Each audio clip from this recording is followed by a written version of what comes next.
I decided to run for the board because, number one, I love my community. Number two, I've been very pleased with my son's education and what I've seen come out of our schools. And I was very frustrated with the perception in our community from people who've never even been in our schools. And that was something that I thought we could change, and we're actively working to do that. And it's a great way to serve my community. I'm a product of public education. I went to the local public school where I grew up, and I grew up very rural. And everybody just went to the public school. There wasn't a lot of choice where I went, but I still got a really great education. And when I had a child and lived in this community, for me that was my first decision of, let's go look at the schools, but let's go look at our public schools first. And we did look at several other schools, and at the end of the day, we just decided that this was the right environment for our son. Well, first of all, my dad was a public teacher, not at the school district I went to, but he taught history and government at the high school level, and I always thought that that was interesting and enjoyed hearing his stories about what he did at work. And then I also was fortunate to have some excellent teachers when I was growing up. The first one I can think of was my third grade teacher.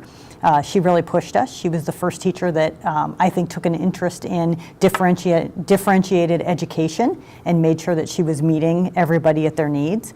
I can also remember my senior composition teacher, what we would call ELA now, Mr. Hoffman. He really drove us. He challenged us in a lot of unique ways, and I think that I'm a better writer today because of what he put us through in 12th grade.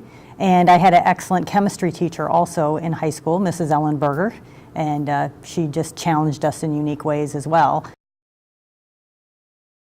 I like hiking with my family. I'm an avid reader. It's interesting because some people say reading's not a hobby, but I totally think it is. I love to read, and then when I have any other free time, I enjoy scrapbooking. There's so many things I love about this community. I mean, the first thing is I love the diversity. I love the people. I love the location. I love that it's walkable. So I mean, those are all things that when I think about why is this a great place to live, I mean, and also I love the independent restaurant scene. So it's all kind of combined. So even while I said I like to hike, my family and I will do what we call urban hikes, which, let's go just take a walk around University Circle, and then, then we can stop in and see some museums as well. So that's always interesting. And then there's great food options to eat. And almost when we're doing this, we almost always run into somebody we know. So it's kind of that whole perfect combination. And I just think it's a great place to live, and I'm very proud to be raising my son here.